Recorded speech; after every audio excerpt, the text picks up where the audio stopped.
ಮಗ 1 ಲಕ್ಷ ದುಡ್ಡಿದ್ರೆ ಕೊಡೋ, ಮನೆ ಪರಿಸ್ಥಿತಿ ತುಂಬಾ ಕಷ್ಟ ಆಗ್ಬಿಟ್ಟಿದೆ. ನನ್ನ ಹತ್ರ ಎಲ್ಲಿ ಬರುತ್ತೆ ಮಗ ಅಷ್ಟೊಂದು ದುಡ್ಡು? ನಾನೇ ಮೊನ್ನೆ ಎಮರ್ಜೆನ್ಸಿ ಅಂತ ಹೋಗ್ಬಿಟ್ಟು 2 ಲಕ್ಷನ ಸಾಲ ತಗೊಂಡು ಇವಾಗ ಬಡ್ಡಿ ಕಟ್ತಾ ಕಣೋ. ಮಗ ತುಂಬಾ ಎಮರ್ಜೆನ್ಸಿ ಇರೋದಕ್ಕೆ ಕಣೋ ಕೇಳ್ತಾ ಇರೋದು. ಹೆಂಗೋ ನೀನು ಬಡ್ಡಿ ತಗೊಂಡಿದ್ದೀನಿ ಅಂತ ಹೇಳ್ತಾ ಇದ್ದಲ್ಲ, ಅಲ್ಲಿ ಸಾಲ ಕೊಡ್ಸೋ, ನಾನೇ ತಿಂಗಳು ಬಡ್ಡಿ ಕಟ್ಕೊಂಡು ಹೋಗ್ತೀನಿ. ಸರಿ ಕಣೋ, ಆಯ್ತು. ಆ ಅಕ್ಕನ ಹತ್ರ ಇವಾಗ ಬಡ್ಡಿ ಕಾಸು ಕೊಡಕ್ ಹೋಗ್ತಾ ಇದೀನಿ, ನಿನಗೂ ಕೊಡ್ತೀನಿ ಬಾ ಇವಾಗ. ಏನಪ್ಪ ತಿಂಗಳ ಮೇಲೆ 3 ದಿವಸ ಆಯ್ತು ಬಡ್ಡಿ ಕಟ್ಟಿಲ್ಲ, ಏನಿಲ್ಲ. ಹುಡುಗರು ಕಳಿಸ್ಬೇಕ ಮನೆದಕ್ಕೆ ಹೆಂಗೆ ತಗೊಳಕ ಬಡ್ಡಿ ದುಡ್ಡು ಈ ತಿಂಗಳದು? ನೀನು ಒಬ್ನೇ ಕಣಪ್ಪ ಕರೆಕ್ಟ್ ಟೈಮ್ಗೆ ಬಡ್ಡಿ ದುಡ್ಡು ತಂದ್ಕೊಡೋದು. ಅಕ್ಕ ಇವನೇ ಅಕ್ಕ ನನ್ನ ಫ್ರೆಂಡು, ಅವಾಗಲೇ ಫೋನ್ ಮಾಡಿದ್ನಲ್ಲ ಸಾಲ ಬೇಕು ಅಂತ. ತಗೊಳಪ್ಪ, ಇದ್ರಲ್ಲಿ 1 ಲಕ್ಷ ಐತೆ. ಟೈಮ್ ಬಡ್ಡಿ ಕರೆಕ್ಟಾಗಿ ಕಟ್ಕೊಂಡು ಹೋಗ್ಬೇಕು. ಅಕಸ್ಮಾತ್ ಏನಾರ ಬಡ್ಡಿ ಕಟ್ಟಿಲ್ಲ ಅಂದ್ರೆ ನಿನ್ನ ಫ್ರೆಂಡೇ ನಾನು ಕೇಳೋದು.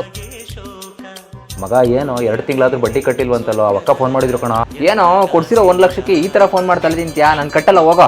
ತಗೊಳಕ ನನ್ನ ಫ್ರೆಂಡ್ದು ಅಸ್ಲು ಬಡ್ಡಿ 2 ಇದೆ ಇದರಲ್ಲಿ. ಯಾಕಪ್ಪ ನೀ ತಂದ್ಕೊಡ್ತಾ ಇದ್ದೀನಿ? ನಿನ್ನ ಫ್ರೆಂಡ್ ಎಲ್ಲಿ? ಅಕ್ಕ ನನ್ನ ಫ್ರೆಂಡ್ ದುಡ್ಡಿನ ವಿಚಾರದಲ್ಲಿ ಯಾಮಾರ್ಸ್ಬಿಟ್ಟ ಕಣಕ್ಕ.